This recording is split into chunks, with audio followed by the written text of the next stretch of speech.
Eu sou Felipe Marcelo Gimenez, eu sou procurador do Estado de Mato Grosso do Sul, minha OAB é MS 7580, estou aqui representando a Associação Pátria Brasil.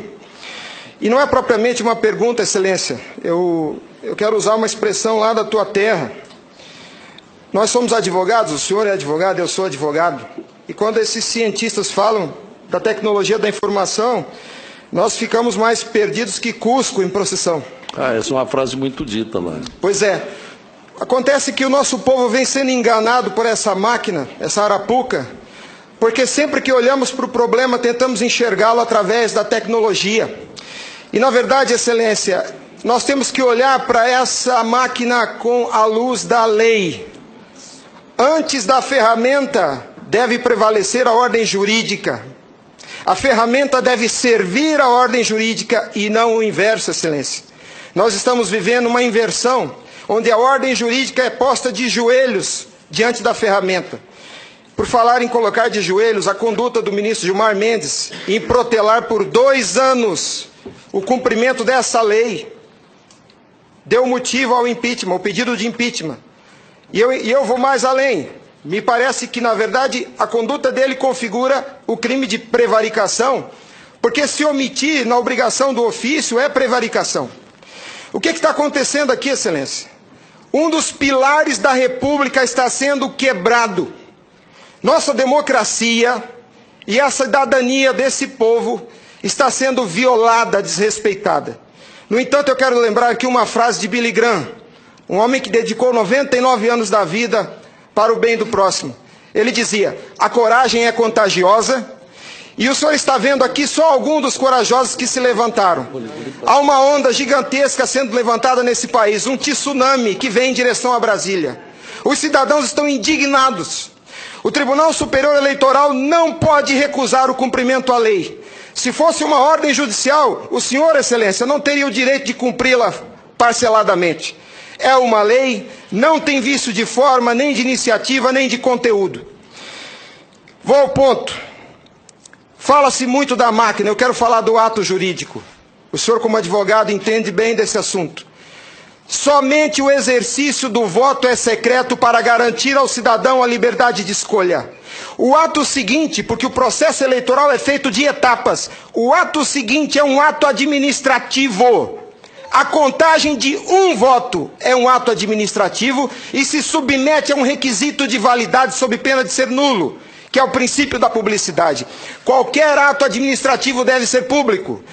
Entenda, Excelência, nós queremos auditar o fato jurídico, não é a máquina. Não nos interessa o software nem a máquina, nem antes nem depois. Nós queremos auditar o fato, que por natureza é um evento. O evento se perde. Por isso a necessidade de dar corpo físico ao fato da contagem do voto, para que se conheça, para que se cumpra o princípio da publicidade, porque a publicidade é erga omnes, é para todos os cidadãos, não é só para o eleitor que olha no visor. Essa contagem do voto deve ser feita para que todos os cidadãos tenham a oportunidade de fiscalizá-la. E não é a contagem de milhões de votos, é a contagem de um voto, de cada voto é um ato administrativo. E será nulo se não for público. Há vários princípios constitucionais que vêm sendo quebrados desde que essa arapuca foi inventada lá em 97. A cidadania, a publicidade, a moralidade, a legalidade e a própria república. Porque nós, cidadãos, não temos sido respeitados na nossa escolha. Nossa escolha só será respeitada se ela for retratada no corpo físico da impressão para cumprir o princípio da publicidade. O exercício do voto é secreto, mas a contagem deve ser pública. E qual que é a artimanha da urna? Ela estende o segredo do exercício até a última etapa. E o sagrado BU, eu vou usar uma expressão de alguém, eu não lembro quem é o proprietário dessa frase. A seita do santo byte tem no altar o BU. O BU não prova nada, Excelência. Quando o BU é imprimido, já houve a contagem dos votos em segredo. A fraude já aconteceu, porque cada voto contado deve ser público. O BU informa ao senhor, Excelência, o total. Nem no condomínio onde eu moro não aceitaria uma eleição assim. Imagine, Excelência, se eu fosse candidato a síndico, colhesse a urna e fosse contar dentro do meu apartamento e voltasse e comunicasse aos condôminos. Aqui está o resultado, eu fui eleito. O BU é a prova da fraude, excelência. O BU é a prova da fraude. Doutora Simone, apesar de muito jovem, foi minha professora na faculdade. Ela é talvez a cabeça mais qualificada nesse Senado para rezar esse discurso, para dizer o que é um ato administrativo. Gostaria que ela estivesse aqui. O que acontece? Nós estamos sofrendo uma violação dos princípios republicanos, dos princípios constitucionais e principalmente, excelência, da cidadania, porque nossa cidadania só existe na medida em que nosso voto seja respeitado, porque ele é o instrumento do exercício da cidadania, porque através deles elegemos os nossos escolhidos. E a nossa eleição, a nossa escolha tem sido apurada em segredo, e o fato se perde. Por isso que os adeptos da seita do Santo Baite dizem que nunca há fraude. Porque quando se procurar o fato dentro da máquina, ele já não está mais lá, ele está no BU. E o BU só tem o total da contagem dos votos, excelência. Nós precisamos olhar para esse problema sobre a ótica da lei. Sobre a ótica da lei. Nós não podemos continuar aceitando esse engodo. E a lei que os senhores votaram, com uma representação maciça da outorga popular, só os senhores têm legitimidade para representar o povo brasileiro. Só os senhores. Os ministros da Justiça não têm essa legitimidade. Eles estão usurpando dos senhores as suas competências. Eles estão colocando esse Congresso Nacional de joelhos, porque estão se recusando a cumprir a lei. Eles estão, excelência, eles estão cometendo abuso de autoridade. Abuso. Porque essa lei que os senhores votaram com 71% do Congresso Nacional, a derrubada do veto teve um peso de outorga popular maior do que as emendas à Constituição. 71% do Congresso Nacional disse, em nome do povo, será impresso o voto. E a lei, excelência, não tem discricionariedade. A lei não permite fracionamento.